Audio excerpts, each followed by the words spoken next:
नाथ मोरी अखियां प्यासी रे। दर्शन दो घन श्याम नाथ मोरी अखियां प्यासी रे। दर्शन दो घन श्याम नाथ मोरी अखियां प्यासी रे। दर्शन दो घन श्याम नाथ मोरी अखियां प्यासी रे। मन मंदिर की ज्योति जगा दो घट घट बासी रे। दर्शन दो घन श्याम नाथ मोरी अखियां प्यासी रे। दर्शन दो घन श्याम।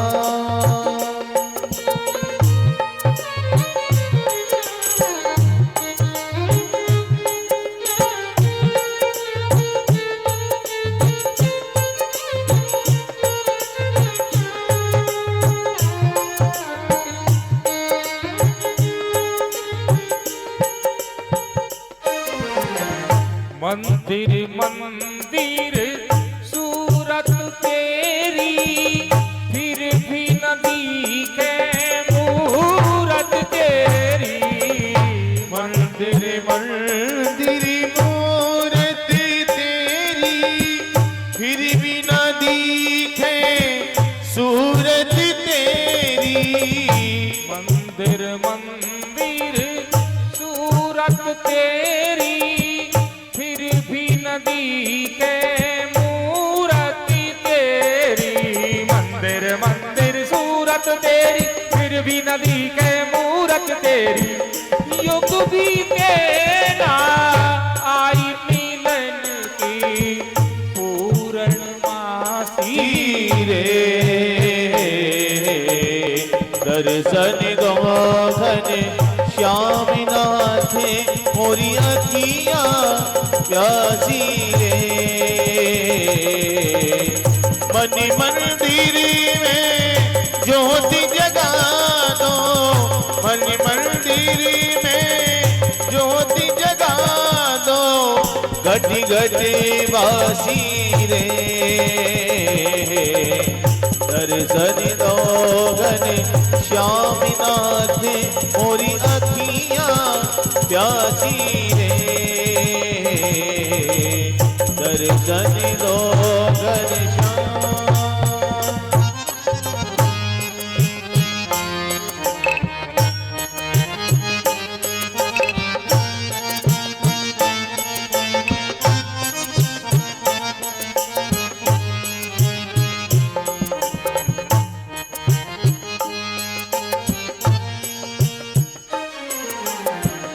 द्वार दया का जब तू खोले पंचम स्वर में गूंगा बोले। द्वार दया का जब तू खोले पंचम सुर में गूंगा बोले। द्वार दया का जब तू खोले पंचम स्वर में गूंगा बोले।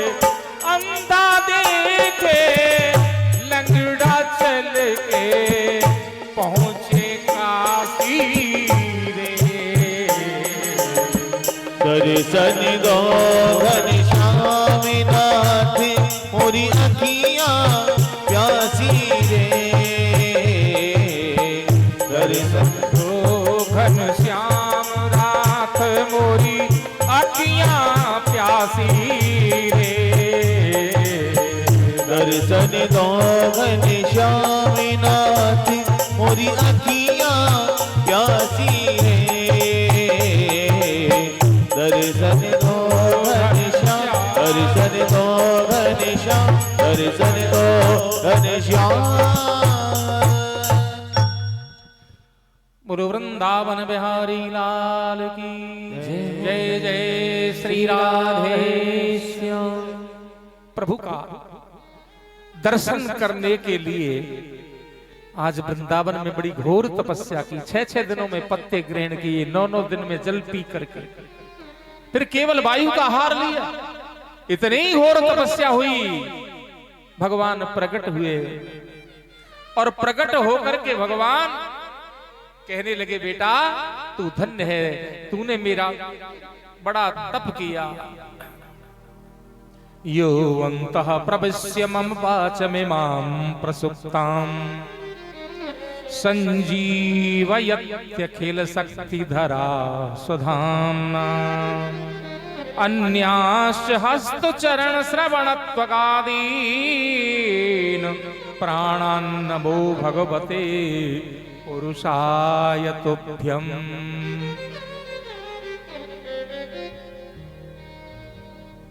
आज भगवान की स्तुति, अब छोटा बालक क्या स्तुति करना जाने, भगवान की कृपा से बोला, चिंता मत कर बेटा, तू दीर्घ समय तक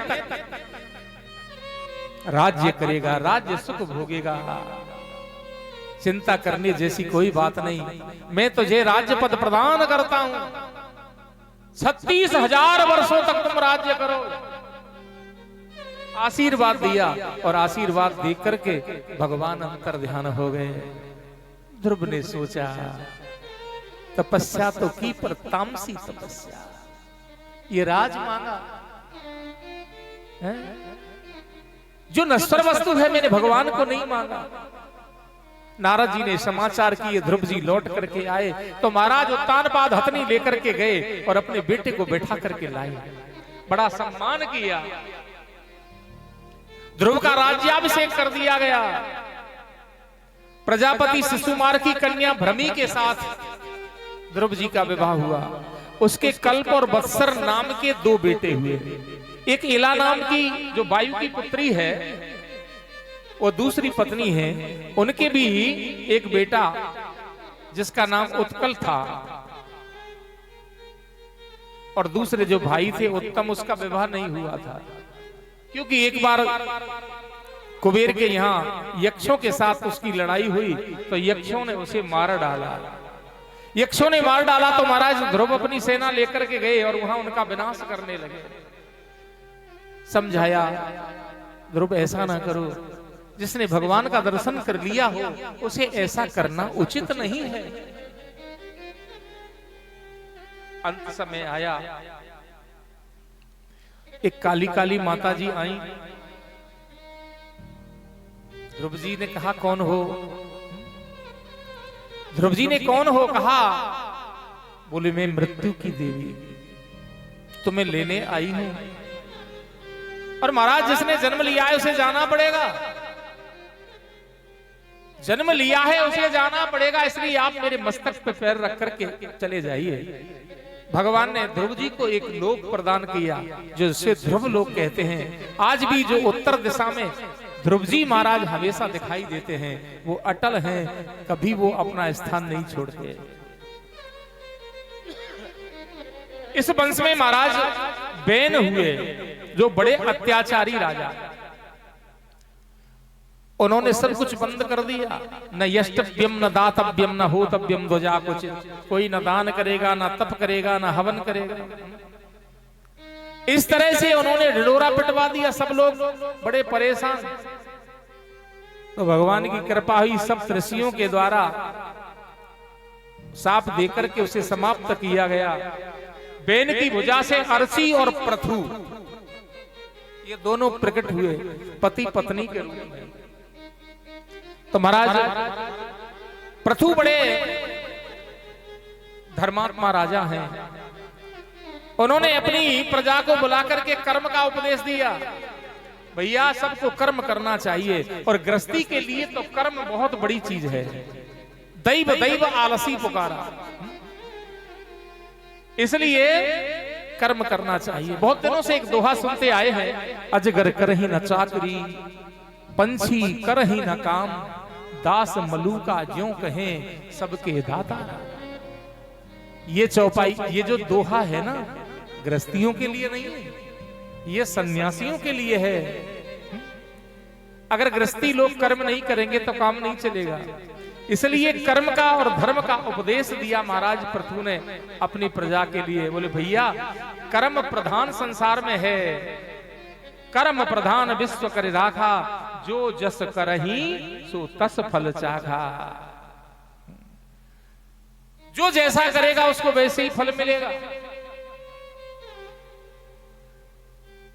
प्राचीन वरीय इस वंश में हुए पुरंजन उपान के ख्यान के माध्यम से उन्हें उपदेश दिया। पुरंजन नाम का राजा जिसकी कीर्ति संसार में फैली हुई है, अभिज्ञात नाम का उसका मित्र वो उससे बिछुड़ करके चला गया। तो उसने देखा 9 दरवाजे का एक दिव्य नगर, नगर के बाहर दिव्य बगीचा, सुंदर जलाशय, झरने, और उस बगीचे में देखा एक सुंदर सी नारी। उसकी सुंदरता को पुरंजन ने देखा तो बस एकटक उसकी तरफ देखता रह गया। उसने पूछा, कहा तुम कंजपला साक्षी कस्यासीह कुतो सती इमामं पुरीं भीरु किम चिकीर ससी संसमे। देवी तुम कौन हो, किसकी कन्या हो, कहां से आई हो?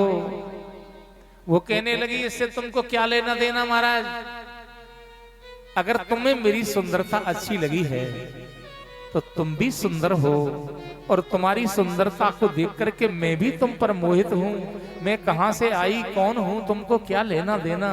हम दोनों एक दूसरे को पसंद करते हैं तो विवाह कर लेते हैं। दोनों ने विवाह कर लिया, विवाह किया, अपनी नगरी में आए। पुरंजन और पुरंजनी दोनों इतने मस्त, कोई नहीं दिखता, एक दूसरे के बिना एक पल भी नहीं रहते। एक दिन राजा शिकार खेलने को चला गया पुरंजन, लौट करके आया, उसने नहीं देखा पुरंजनी को, व्याकुल हो गया। दासी से पूछा, पुरंजनी कहाँ है? बोले आज वो तो महाराज नाराज हो गई, कोप भवन में चली गई है।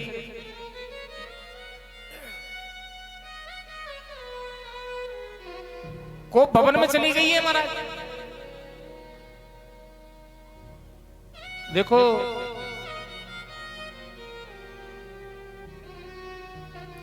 देखो, ये पहले जब मकान बनाया जाता था ना, तो एक कमरा अलग से बनाया जाता था, उसका नाम क्या था? कोप भवन।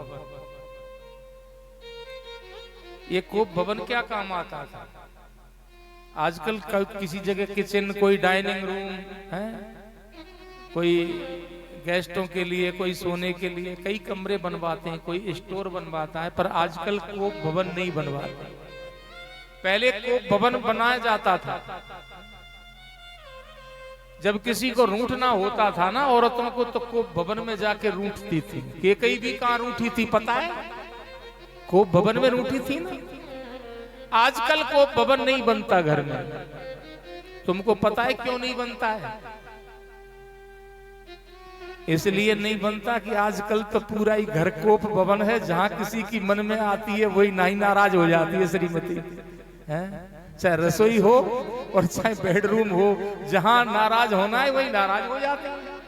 इसलिए सारा भवन है ना, पूरा घर ही कोप भवन है आजकल। पुरंजनी कहाँ है? बोले महाराज कोप भवन में।